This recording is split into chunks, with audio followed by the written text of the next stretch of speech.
Oh boy, yeah, chicken pills, huh? You know, my ass was actually recently designated the second sheerest drop in North America, behind Niagara Falls.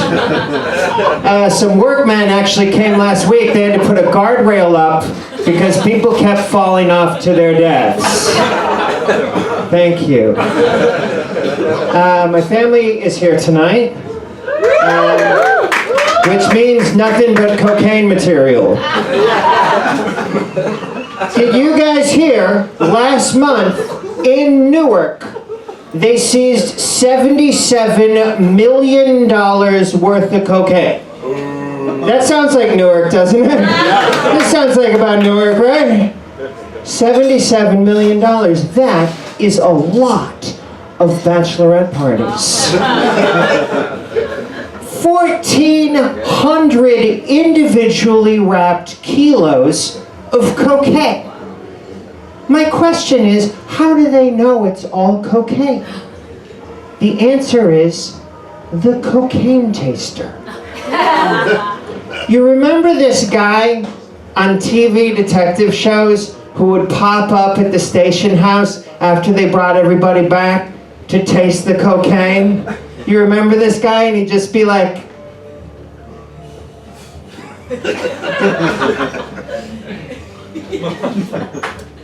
that ain't Pepsi. You remember that guy? That guy is gonna have a field day with 1,400 kilos of cocaine. Can you imagine? He's just like, oh yeah, that's prime time. What are you, going for a sleigh ride? The guys are like, Danny, you've done 9 of them, it's all cocaine. And Danny's like, it ain't cocaine until I say it's cocaine.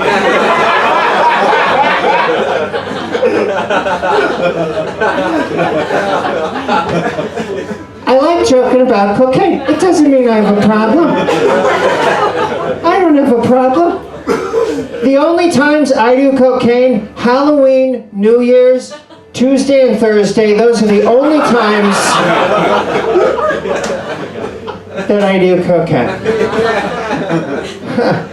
Actually, I haven't had a drink in more than 3 years. Yeah, you guys are nice. You guys are really nice. People are really excited for you for the first 6 months, and then after that, you're just kind of a drag to be around. You know, it's like, hey, we're going to the bar. I guess you're going home. To be brutally honest with yourself for a change. Okay? All right? Really, I'm just like you guys. I go out on Saturday night, I don't know what to do with my arms, and I come home.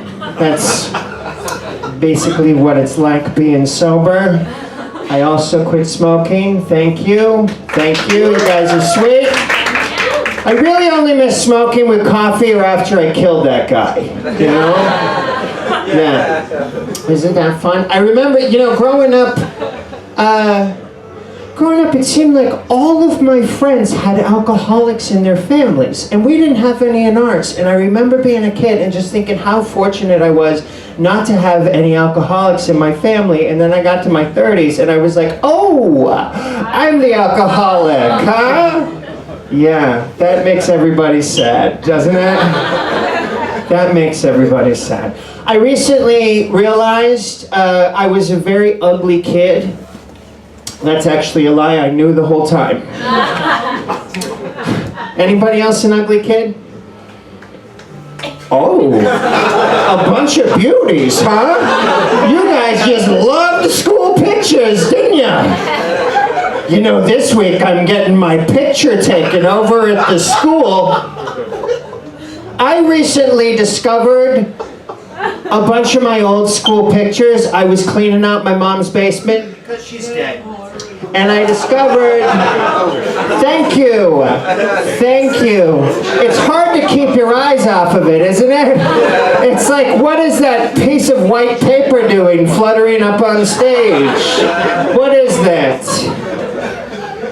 I was cleaning out my mom's basement and I found all my old school pictures. And you know, school pictures used to come on a sheet of different sizes. And the deal was that you and your parents were going to cut up all those pictures. They were going to give them to your family. You were going to give them to your friends. None of my pictures were cut out. They were all there completely intact. Grades kindergarten through 6th.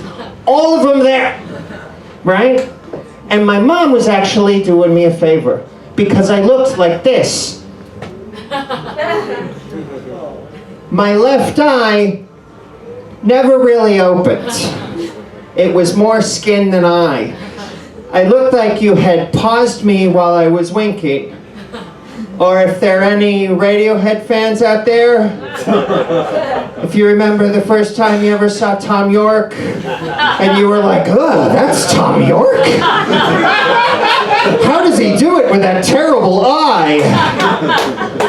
I looked like a baby, white, Forrest Whitaker, just making my way through the world in a partial solar eclipse. And at the time, in the 1980s, the leading pediatric theory was only the strong survive. So they gave me a pair of eyeglasses with my good eye masking taped over, forcing me to open the bad eye.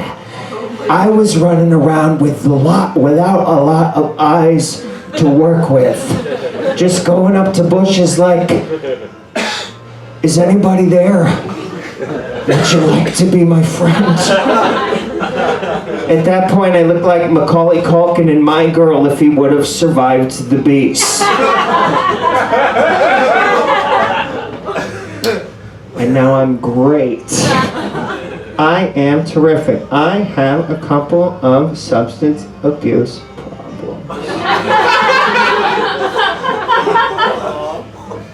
I'm addicted to coffee now. I have replaced alcohol with coffee. I am a dirty little coffee slut. I will get it anywhere I can. I make a fucking pot of espresso and a pot of regular coffee in the morning. I'm gonna drink it all before I go to work where they have a Keurig machine. I'm like, oh, boop, bop, beep, bop, boop, bop, beep, bop, all day. Boop, boop, boop, boop, boop, boop,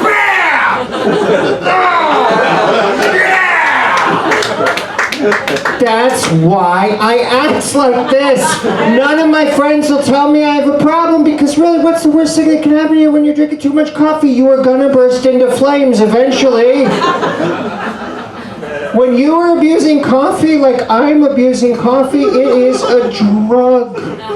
It is a psychedelic drug. Like if you've ever seen that movie The Doors with Val Kilmer as Jim Morrison, on coffee, you can stay awake through that entire movie. Good heavens. You guys mind if I work out? Look at that butt. Oops. Oopsie. 99. 100. Boom! Okay. I'm a little disoriented after all of that exertion. I'm going to leave you with this. You ever think to yourself, I've farted enough. It's time to get off this plane. I'm Jeffrey Emerson. Give it up for your host.